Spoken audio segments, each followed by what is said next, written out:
Hola, mi amigo querido, qué alegría.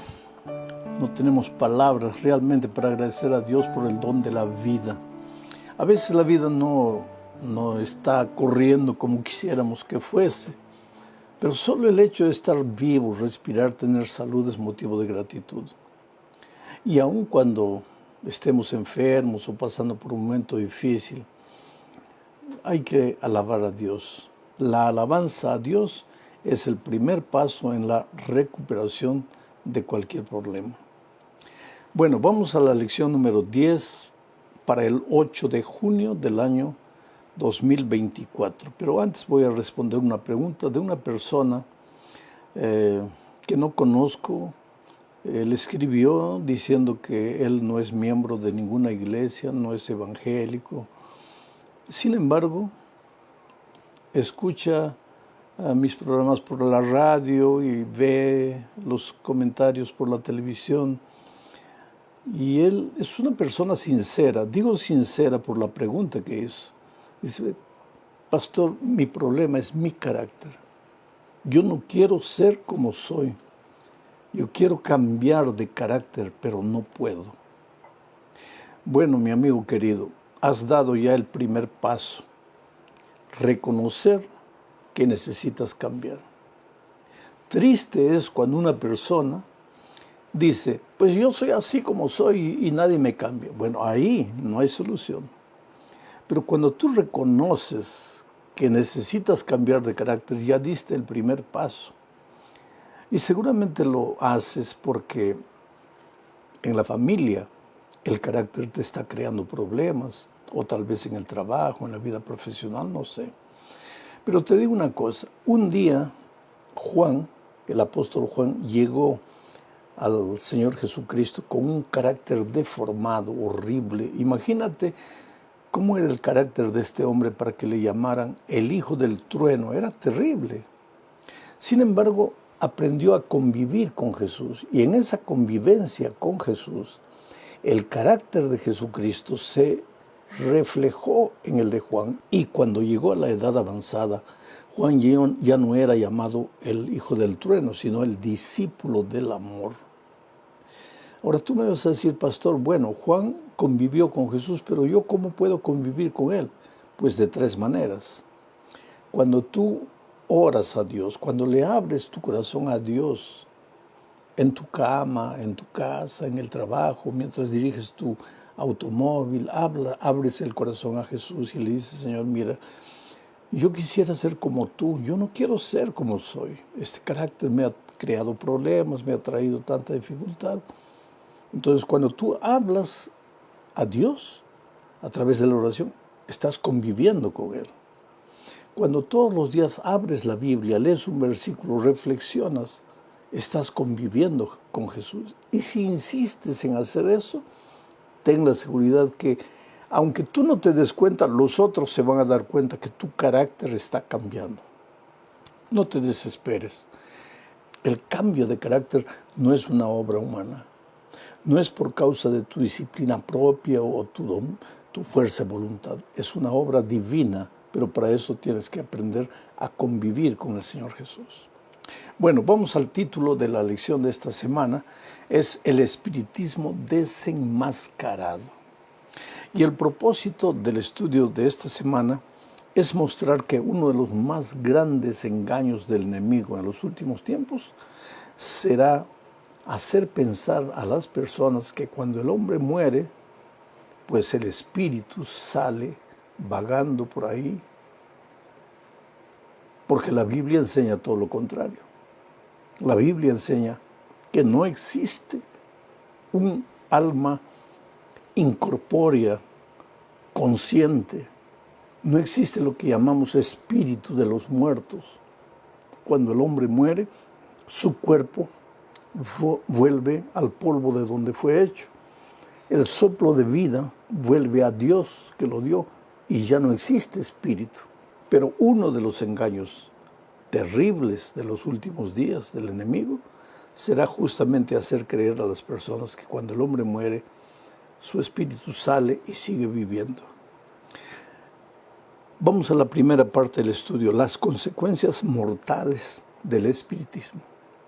Aunque este asunto del estado de los muertos puede parecer algo sin mucho sentido, tal vez mucha gente diga, pero le están dando importancia tanto a ese asunto. No es de poca importancia, es un asunto de vida o muerte.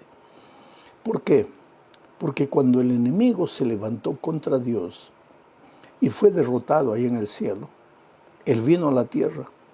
Y la primera mentira, la primera seducción, el primer engaño que presentó a Eva fue justamente el hecho de que cuando tú mueres, en realidad no mueres. Y vamos a leer entonces lo que dice Génesis 3, 4 y 5. Entonces la serpiente dijo a la mujer, no moriréis, sino que sabe Dios que el día que comáis de él, del árbol, serán abiertos vuestros ojos y seréis como Dios sabiendo el bien y el mal. Esto sucedió en el jardín del Edén. El diablo se presentó a Eva disfrazado de un animal bellísimo en el Edén, que era la serpiente. Era un animal colorido, volaba de árbol en árbol. No era el animal que se arrastraba y que muchas veces provoca asco, provoca miedo. No era. El enemigo se disfraza de cosas bellas y se acercó a Eva disfrazado de una serpiente y le dijo, así que Dios te ha dicho que no puedes comerte ningún árbol. Entonces Eva dijo, no, Señor, Dios me ha dicho que solo no puedo comer de este árbol. ¿Y por qué no? Porque si como de este árbol voy a morir. Entonces ella dijo, no morirás. Esa fue la mentira primera que apareció en el mundo. No morirás. Que en otras palabras, lo que él estaba diciendo es, no lleves a serio las palabras de Dios. No morirás. La persona que come no muere. Puede hasta morir así físicamente, pero el espíritu sale. Tú no vas a morir. Tú tienes vida eterna. Esa fue la mentira. Sin embargo, ¿qué es lo que la palabra de Dios afirma? Mientras el diablo dice, no morirás, el espíritu no muere, el espíritu sigue consciente, incorpóreo, andando por ahí. ¿Qué es lo que la Biblia dice? Leo Mateo 10, 28. Y estas son palabras literales del Señor Jesucristo. Dice, y no temáis a los que matan el cuerpo, mas el alma no pueden matar. Temed más bien a aquel que puede destruir el alma y el cuerpo en el infierno. Aquí está la palabra de Dios. La vida eterna no es innata al ser humano.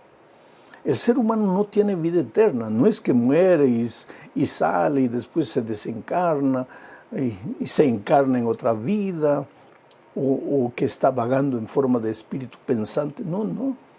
Eso no es lo que la palabra de Dios dice. Ahora, ¿cómo entró esta idea de la inmortalidad del alma a la iglesia? Pues es que la iglesia cristiana nació rodeada de un ambiente de paganismo, donde las naciones adoraban a muchos dioses y creían que el alma no moría, sino que el espíritu salía, después de la muerte, salía andando por ahí, vagando. Y cuando la iglesia cristiana comenzó a predicar el evangelio, la influencia del paganismo comenzó a entrar disimuladamente a la iglesia cristiana. La única fuente de seguridad para lo que creemos es la palabra de Dios. Pero cuando el ser humano quita los ojos de la palabra de Dios y presta oídos a lo que la gente dice, pues ahí se mezcla el agua con el vino. Eso es lo que sucedió. Y así entró la doctrina de que el hombre cuando muere, si fue bueno, se va al paraíso, si fue malo, se va al infierno, o si no se sabe si fue bueno o malo, pasa a un estado de purificación llamado purgatorio, en fin. O entonces que cuando la persona muere, su espíritu se reencarna. Cualquier teoría surge a partir de la ignorancia de la palabra de Dios. Pero la Biblia es categórica. Mira lo que Dios decía a través de Moisés a su pueblo en el Antiguo Testamento. Deuteronomio 18, 9 al 11. Dice, cuando entres a la tierra que Jehová tu Dios te da, le está diciendo eso a Israel, refiriéndose a Canaán. Cuando entres a la tierra que Jehová tu Dios te da, no aprenderás a hacer según las abominaciones de aquellas naciones. No sea hallado en ti quien haga pasar a su hijo o a su hija por el fuego, ni quien practique adivinación, ni agorero, ni sortílego, ni hechicero, ni encantador, ni adivino, ni mago, ni quien consulte a los muertos. Quiere decir, el Señor fue categórico con su pueblo. Todas estas cosas son consideradas abominación a los ojos del Señor. ¿Y qué dice Eclesiastés 9, 5 y 6, referente a los muertos?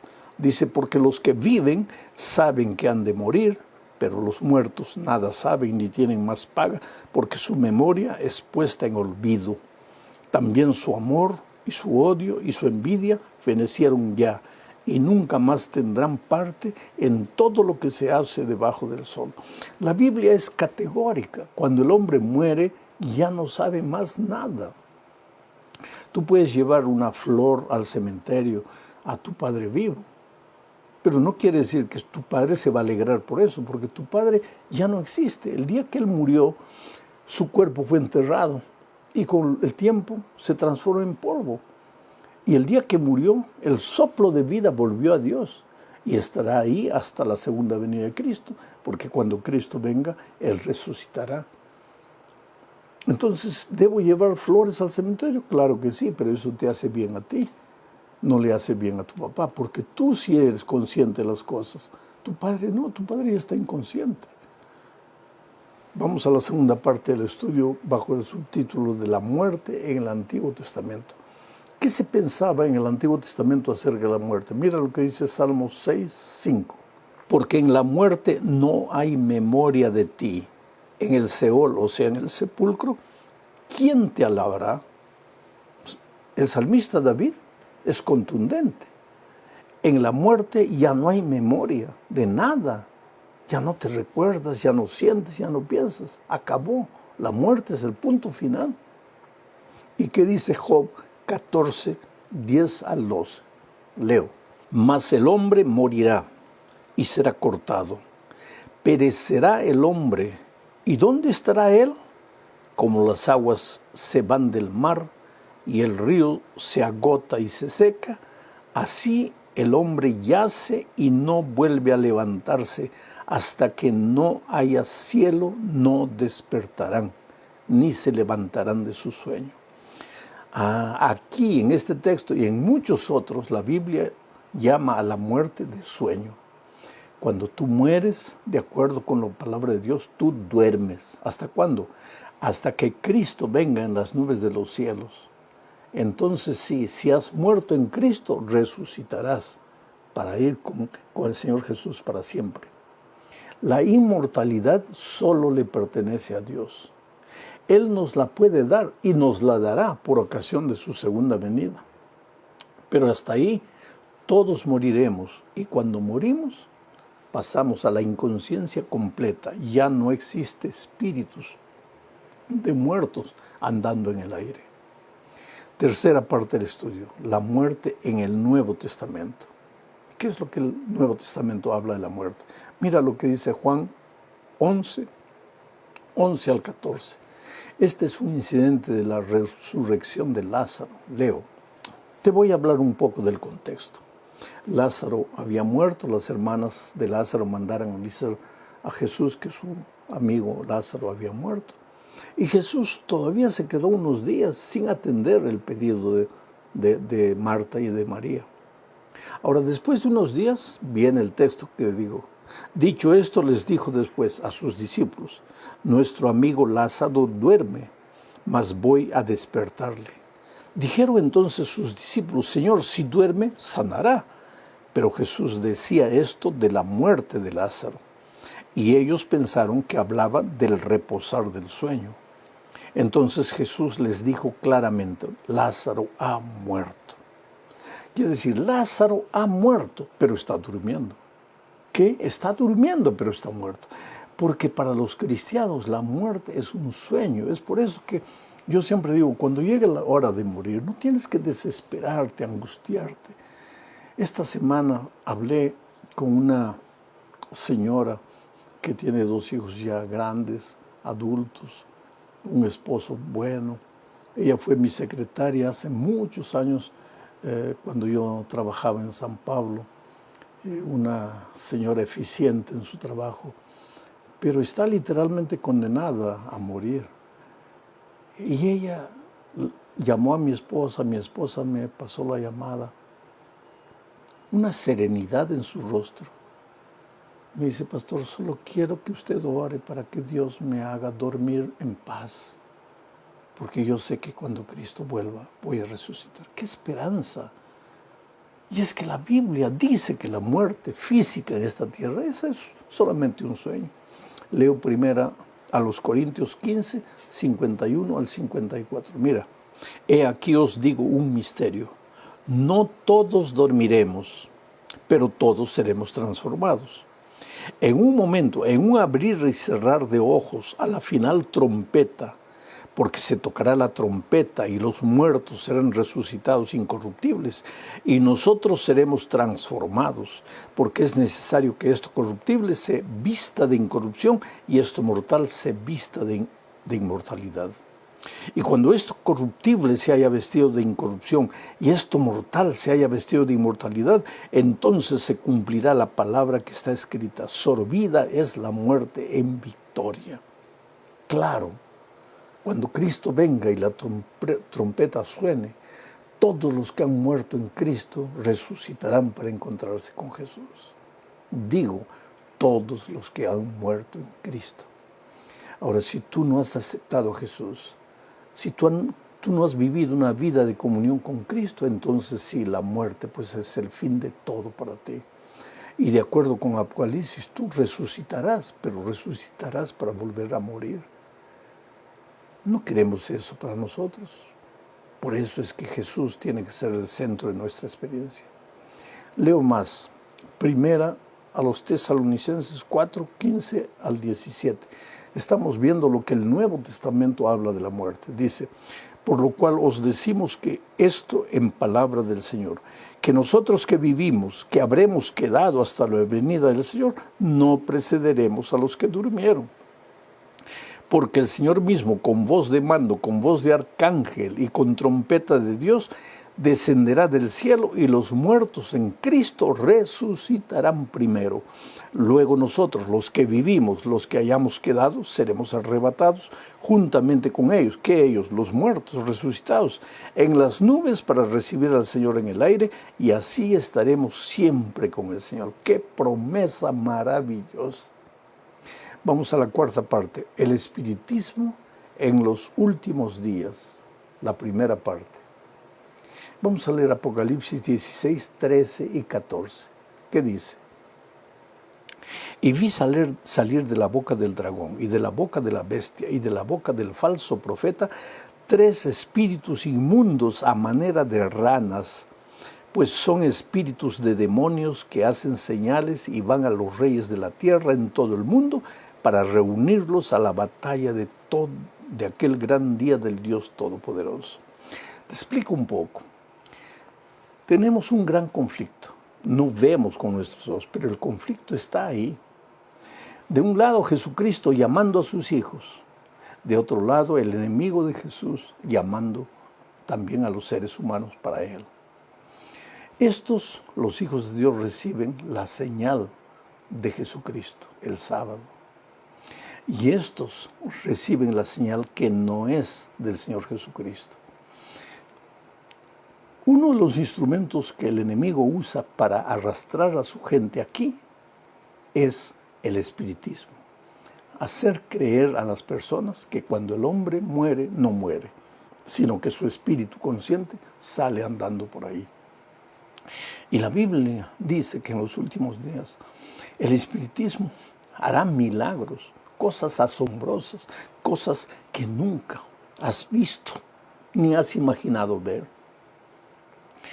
Hará caer fuego del cielo, hará milagros, curaciones milagrosas, aparecerá en forma de un espíritu de muerto. El otro día un joven me dijo, pastor, yo no pensaba que los muertos, los espíritus de los muertos vivían, pero el otro día murió mi papá y él dejó mucho dinero escondido y no sabíamos dónde estaba ese dinero. Así que yo fui a una reunión espiritista y ahí invocaron el espíritu de mi padre y mi padre apareció. Yo no lo vi, pero escuché su voz, era su voz. Y le pregunté, papá, ¿dónde está el dinero? Y mi padre me dijo exactamente el lugar donde estaba el dinero. Y fuimos allá, el dinero estaba allí. Ahora yo creo en el espíritu de los muertos. Oh, querido, te digo una cosa, que tú has hablado con un espíritu es verdad, pero un espíritu de los muertos no, con el espíritu de tu papá no, porque cuando tu padre murió, su cuerpo fue al polvo y el soplo de vida a Dios. Entonces, ¿con quién hablaste? Con espíritus demoníacos. ¿Tú crees que esa tercera parte de ángeles que fue expulsa del cielo junto con Lucifer, ¿a qué se dedica hoy? Justamente a engañar, a disfrazarse, a seducir. Y mucha gente se está viniendo para aquí. Pero los hijos de Dios tienen la palabra de Dios en sus manos y siguen únicamente lo que la palabra de Dios enseña. Y llegamos al fin de este estudio hablando pues del espiritismo en los últimos días. Una vez más, Tito 2:13 dice, aguardando la esperanza bienaventurada y la manifestación gloriosa de nuestro gran Dios y Salvador Jesucristo. La esperanza de la segunda venida de Cristo. Una de las cosas que el espiritismo destruye es la esperanza de la segunda venida de Cristo.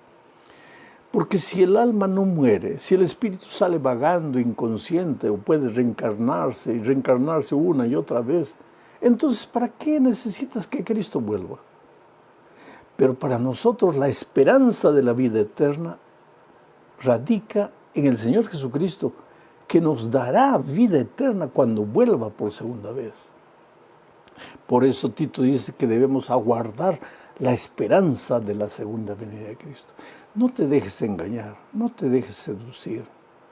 Cree en la palabra de Dios. Te vas a dar cuenta que el mensaje del espiritismo está en las músicas, está en las películas, está en los libros. Es parte de la enseñanza universitaria. La pseudociencia aparece diciendo, es que cuando las personas mueren, resucitan y dicen lo que han visto, y han visto una luz allá lejos, una luz que se iba acercando, en fin. Querido, yo no digo que estuve muerto, pero estuve casi muerto. Claro que tenía funciones vitales porque todavía respiraba, pero estaba prácticamente inconsciente. Yo siempre digo, en ton de broma, yo no vi ninguna luz. Yo no vi ninguna luz. Y si hubiera muerto, tengo la seguridad que me hubiera literalmente apagado hasta el día de la venida de Cristo. Porque eso es lo que la palabra de Dios enseña. Sé fiel hasta la muerte y Jesús te dará la corona de vida eterna. Un abrazo.